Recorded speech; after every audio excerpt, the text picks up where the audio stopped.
Bonjour, j'ai décidé de réaliser un projet que je partagerai sur YouTube en plusieurs parties sur l'Internet des objets, appelé communément IoT.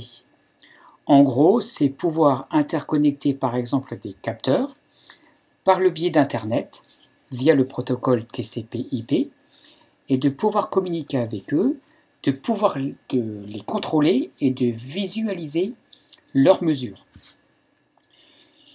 Je vais utiliser pour cela un protocole dédié à l'IoT, il s'appelle MQTT. Le protocole MQTT utilise un broker ou un serveur, on le voit au milieu de l'écran. Il va centraliser les données. Envoyer des données au broker, flèche bleue, s'appelle publish. Réceptionner des données qui viennent du broker s'appelle subscribe.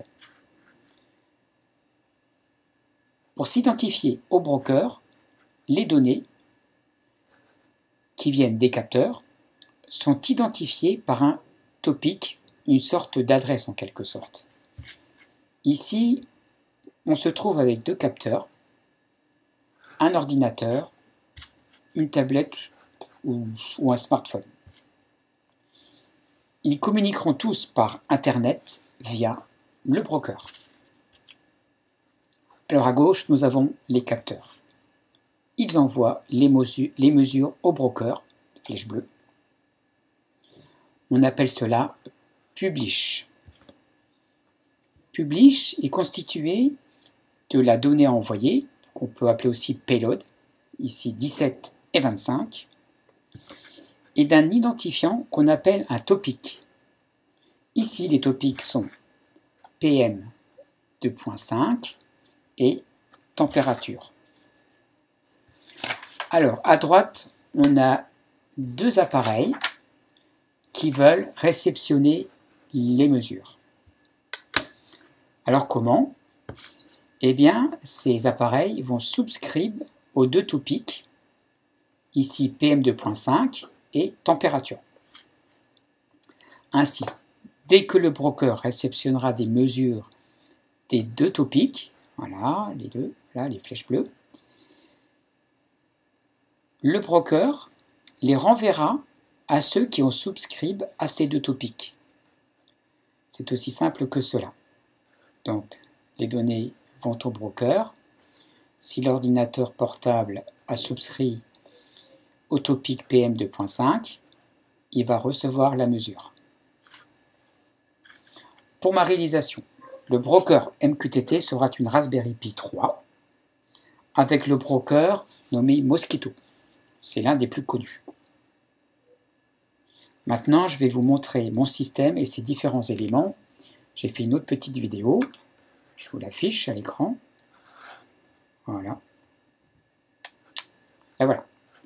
Donc, ici, j'ai un routeur. Donc, le routeur, c'est à partir de lui que je vais connecter mes différents éléments. Ma Raspberry Pi, mon broker et mes capteurs. Et ici, j'aurai aussi mon ordinateur personnel.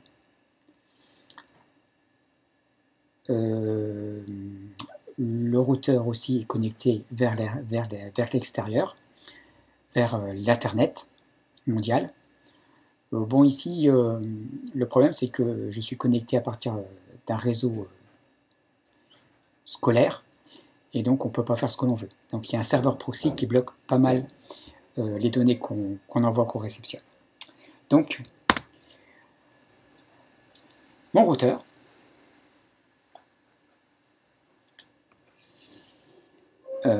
c'est un TP-Link, hein. Donc, voilà. Mon premier capteur. Mon premier capteur, c'est un peu comme ici, voilà, ici et ici. Alors, ici, il est constitué d'une carte Arduino Uno, d'un shield d'Ethernet. Donc évidemment, le shield, l'ensemble est envoyé et connecté par câble à mon routeur.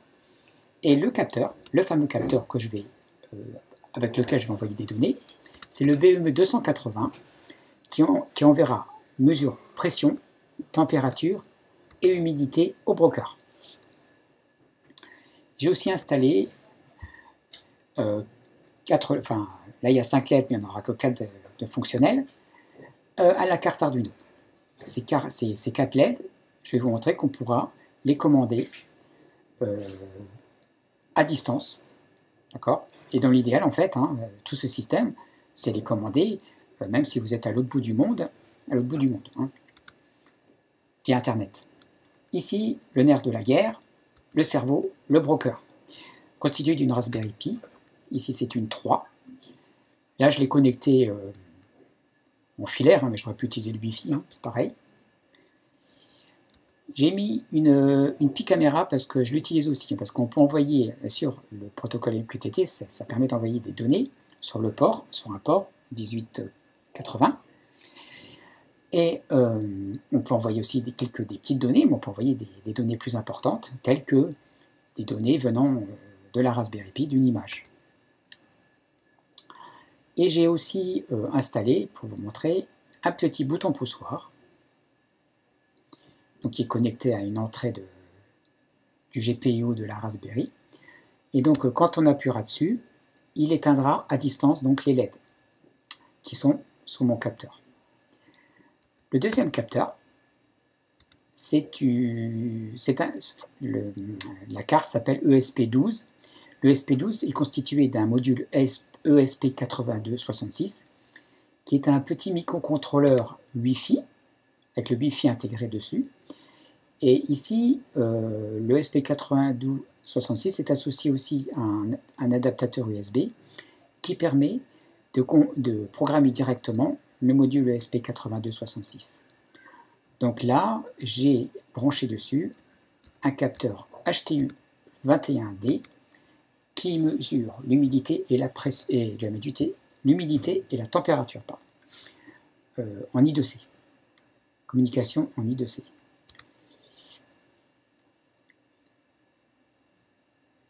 Voilà. Donc, après je reviens sur les 3. Voilà.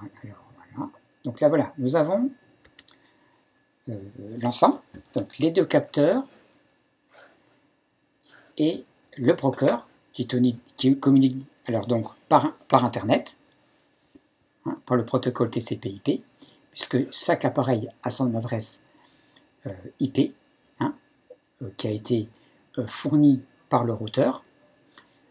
Dans l'idéal, il faut ne pas utiliser le serveur DHCP du routeur qui fournit automatiquement une adresse IP, parce qu'elle est aléatoire, mais on peut très bien dire au routeur de donner des adresses IP fixes à chaque élément. C'est ce qu'il faut faire, c'est ce que j'ai fait. Après, petit détail, évidemment, le SP12 à droite, la carte Arduino Uno, évidemment, il y a un programme à l'intérieur, intégré, qui lit les données, qui traite les données des différents capteurs et qui va les envoyer au broker avec le protocole MQTT. Donc pour cela, il y a une librairie dédiée au MQTT pour Arduino et pour ESP12, ESP8266. C'est la même. Elle est utilisable aussi bien sur l'un ou sur l'autre. La carte Arduino Uno et le ESP12, on peut les programmer, c'est le même langage, on peut les programmer à partir de l'IDE Arduino. Donc les programmes se ressemblent énormément, sauf que l'un, il est configuré en Wi-Fi et l'autre en Ethernet. Mais autrement, c'est la même librairie, il n'y a pas de souci à se faire. Alors, on avait vu, par exemple, donc là on a vu mon broker, la Raspberry, carte Arduino Uno par exemple, le SP12, et puis à l'ordinateur. L'ordinateur, c'est par exemple ici, c'est l'ordinateur sur lequel je fais cette vidéo. Donc je vais vous montrer en fait, je vais me connecter au broker et je vais vous montrer ce qu'on peut faire. Donc j'ai créé un tableau de bord. Alors, je vais vous montrer. j'ai fait une autre petite vidéo. Alors, c'est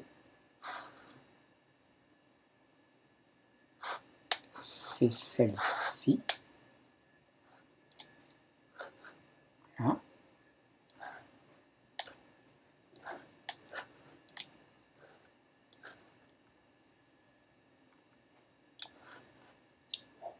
Alors,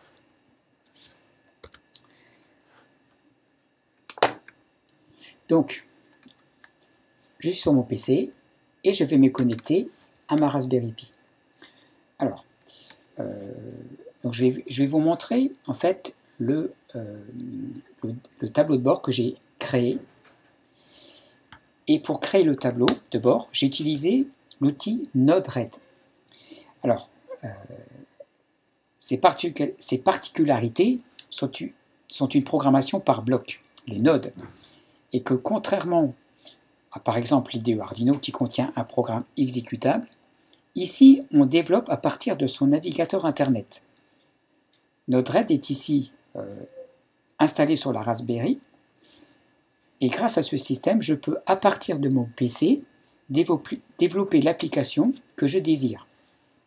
Il suffit pour cela de taper l'adresse IP de ma Raspberry. Ici, c'est 192.168.0.101 2.1880. 1880, c'est le port. Voilà. Donc, ici, j'ai l'outil de développement Node-RED, qui est bien sûr sur ma Raspberry, mais que je peux utiliser aussi sur mon PC. Donc ici, on voit le programme de mon tableau de bord que j'ai créé, que je vais vous montrer dans un instant, les différents onglets, météo, la caméra, le module ESP, réceptionnement des mesures. À gauche, voilà, vous avez les nodes. Là, ici, c'est ceux qui sont dédiés au dashboard, au tableau de bord que je vais créer. Et pour visualiser le tableau de bord que j'ai créé, il suffit de retaper la même adresse IP, l'adresse IP de ma Raspberry, le port 2.1880, mais là on rajoute /UI, UI pour utilisateur interface. On fait Enter et le tableau de bord apparaît. Donc ici on est sur les mesures qui proviennent du BME 280 de la carte Arduino Uno. On a un affichage en texte, mais aussi par des jauges, plusieurs jauges différentes, avec des options d'affichage, et aussi des graphiques, avec aussi des options d'analyse. Après, on va sur les LED. Alors les LED, c'est les fameuses LED que j'ai connectées à la carte Arduino Uno. Donc je vais vous montrer qu'à partir du tableau de bord créé, on peut les commander. Donc à droite, j'ai la petite caméra, alors voilà, il faut que je valide, voilà. Je clique sur bleu, c'est bleu, voilà, ça s'allume. Là, j'ai les différents boutons qu'on peut mettre. Voilà, on peut éteindre, voilà. Donc ça, tout ça, c'est à distance, on est bien d'accord. Hein. Si j'appuie sur le bouton poussoir, là, vous voyez à gauche sur la petite image de la caméra, j'ai appuyé sur le petit bouton poussoir, ici, voilà. J'appuie sur le bouton poussoir, et les LED s'éteignent. Et le tableau de bord se met à jour. J'utilise aussi la Pi Caméra. Donc la Pi Caméra, je peux prendre une photo. Là, je vais mettre ma main. Voilà, c'est ma main. Bon, elle est floue. Je reprends une photo. Voilà, je reprends encore une pour vous montrer. Donc ça, les données voyagent via le protocole MQTT. Voilà, c'est flou encore une fois. Et je reclique encore une fois. Et là, voilà. Cette photo, elle est aussi enregistrée sur la Raspberry. Et puis, j'ai aussi les températures, les mesures qui viennent donc du module ESP12, ESP8266, avec le capteur HTU21D. Là, j'ai affiché la température et l'humidité sous forme de jauge. Donc, vous voyez, il y a différentes formes de jauge aussi qu'on peut utiliser. Voilà. Donc, je reviens sur la caméra. Et j'ai aussi donc l'onglet météo. Alors, j'ai des soucis. Voilà, donc comme j'ai des soucis de serveur proxy, je vais vous montrer ce que ça donne. Je ne fasse pas de bêtises. Voilà. Tac. Donc là, je suis sur ma caméra. Je vais sur Météo. Donc ici, je me suis connecté au site OpenWeather Map, excusez-moi pour mon anglais, Map, qui donne les prévisions météorologiques du monde entier. Donc là, je me suis inscrit, c'est gratuit. Il vous donne un identifiant. Et là, je peux récupérer, donc là, je récupère par exemple qu'aujourd'hui, ça sera peu nuageux, que la température actuelle est de 2,3 degrés, que la température du maximum sera de 3 degrés, et aussi un petit note qui permet d'ajouter la date du jour, et de même de voir le calendrier. Voilà.